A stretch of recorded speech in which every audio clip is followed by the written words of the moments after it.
Shalom, selamat pagi dan salam jumpa kembali dalam Renungan Harian menurut Almanak KKBP bersama saya Pendeta Romauli Syahaan.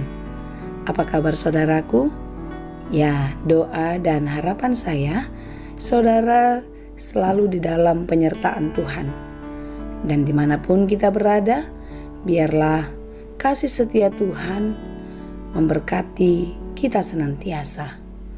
Sebelum kita memulai segala aktivitas, marilah kita mempersiapkan hati untuk merenungkan firman Tuhan. Dan biarlah Roh Kudus bekerja untuk menerangi hati dan pikiran kita, sehingga firman yang kita dengar boleh memberikan kekuatan dan hikmat bagi kita di dalam segala aktivitas panjang hari ini. Marilah kita berdoa. Terima kasih Tuhan untuk penyertaan-Mu dalam hidup kami. Sampai hari ini kami merasakan kasih setia Tuhan tidak pernah berhenti. Sepanjang malam telah berlalu dan hari ini hari baru bagi kami untuk terus penuh pengharapan di dalam perjalanan kehidupan kami. Tuhan, kami mau belajar di dalam firman-Mu.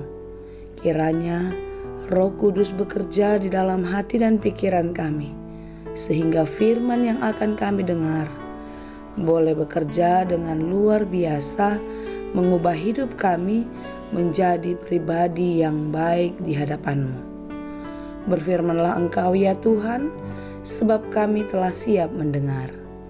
Kasih karunia dan damai sejahtera dari Allah Bapa Tuhan kita, dan dari anaknya Tuhan Yesus Kristus dan Roh Kudus, menyertai saudara sekalian. Amin. Firman Tuhan untuk kita pada hari ini yang ditetapkan sesuai dengan Almanak HKBP Rabu 30 November 2022 tertulis dalam kitab 2 Korintus 5 ayat 15. Demikianlah dikatakan dalam bahasa Batak dan bahasa Indonesia. Jala songono dohu jujur hami, anggo naung mate nasadai humokop sude, naung mate do nasida saluhutna, jala humokop saluhut do ibana mate, asa unang be mangulu di dirina akan mangului, asa mangulu nasida di ibana, naung mate jala mula mangulu humokop nasida. Dan Kristus telah mati untuk semua orang, supaya mereka yang hidup tidak lagi hidup untuk dirinya sendiri, tetapi untuk Dia yang telah mati dan telah dibangkitkan untuk mereka. Demikianlah firman Tuhan. Sebuah lagu yang sangat populer di kalangan orang Batak yang judulnya Anak Koki. Sebagian liriknya berkata demikian. Marhoi-hoi peau lauda tudolok tutoruan, mangalului ngolu-ngolu naboi barbodarian. Asal masahat madagelekida say sahat tutujuan. Anak kokido hamoraon diau. Aitung suboi peau marhonda, marnilon marjam tangan, tarsongon donga-donga kida. Marsedan marberlian, alai sudena gelekida dan jadi hahurangan, anak kokido hamoraon diau. Dari lirik lagu itu kita bisa mengartikan bahwasanya orang tua akan rela mengorbankan apa saja, melakukan apa saja untuk memenuhi kebutuhan anaknya. Anaknya adalah prioritas utama di dalam hidupnya, sehingga dia akan berjuang keras melakukan apa saja untuk bisa memenuhi segala kebutuhannya. Demikianlah besar cinta orang tua kepada anak. Dia sanggup melakukan apa saja. Dia rela berkorban apa saja untuk anak-anaknya. Saudaraku yang dikasihi Tuhan Yesus, bila kita mengetahui dan melihat pengorbanan orang tua itu, apakah kita sanggup untuk menyia-nyiakannya? Apakah kita akan berleha-leha lagi, tidak peduli akan masa depan? Saudara yang dikasihi Tuhan, tentu sebagai anak yang berbakti, kita harus memakai semua kesempatan dengan baik, dengan melihat pengorbanan yang besar yang diberikan orang tua untuk keberhasilan kita.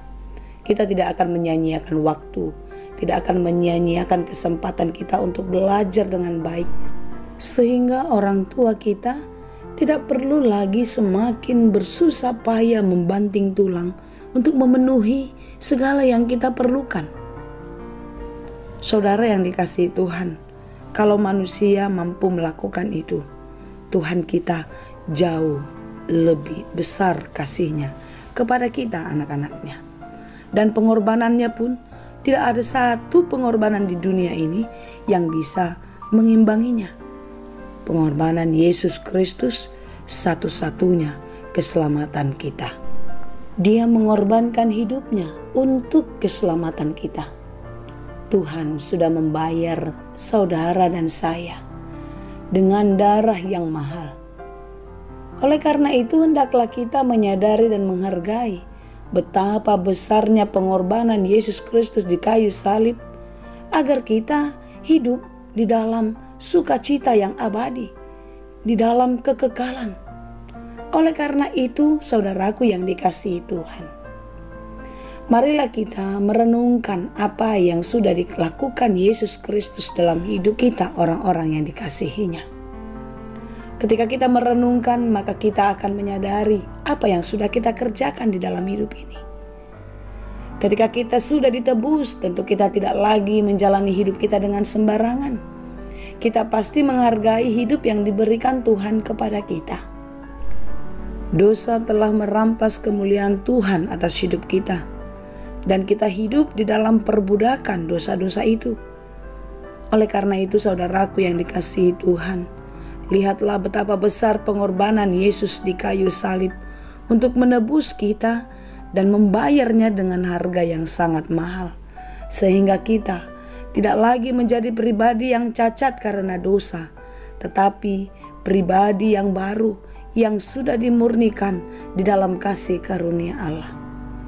Kitab 1 Petrus 1 ayat 18-19 mencatat, sebab kamu tahu bahwa kamu telah ditebus dari cara hidupmu yang sia-sia, yang kamu warisi dari nenek moyangmu itu, bukan dengan barang yang fana, bukan pula dengan perak atau emas, melainkan dengan darah yang mahal, yaitu darah Kristus, yang sama seperti darah anak domba yang tak bernoda dan tak bercacat.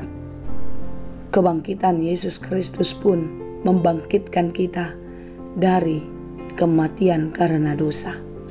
Oleh karena itu, kita tidak lagi hidup untuk diri kita sendiri, tetapi kita harus hidup di dalam Tuhan dan untuk Tuhan. Di dalam kitab Roma 14 ayat 7-9, Paulus mengatakan, sebab tidak ada seorang pun di antara kita yang hidup untuk dirinya sendiri, dan tidak ada seorang pun yang mati untuk dirinya sendiri. Sebab jika kita hidup untuk Tuhan, dan jika kita mati untuk Tuhan. Jadi baik hidup atau mati, kita adalah milik Tuhan. Sebab untuk itulah Kristus telah mati dan hidup kembali, supaya Ia menjadi Tuhan, baik atas orang-orang mati maupun atas orang-orang hidup. Oleh karena itu, saudaraku yang dikasihi Tuhan, marilah kita hidup di dalam Tuhan, dan kita hidup hanya untuk Tuhan. Dan biarlah segala kemuliaan yang sudah dikerjakan Tuhan di dalam kehidupan kita tetap menjadi kemuliaan yang kekal, dan juga menjadi warisan bagi orang-orang yang dikasihinya. Kiranya Tuhan memampukan kita untuk hidup baru di dalam Tuhan, hidup untuk kemuliaan Tuhan. Tuhan Yesus memberkati. Amin. Terima kasih Tuhan untuk firman-Mu hari ini. Biarlah kami dimampukan untuk menjadi pelaku firman yang baik. Biarlah kami hidup di dalam Tuhan dan terus mempersembahkan hidup ini hanya untuk kemuliaan-Mu. Terima kasih Bapa. Hanya di dalam Yesus Kristus kami berdoa dan mengucap syukur. Anugerah Tuhan kita Yesus Kristus, kasih karunia Allah Bapa, dan persekutuan Roh Kudus, itulah kiranya yang menyertai dan memberkati saudara sekalian. Amin.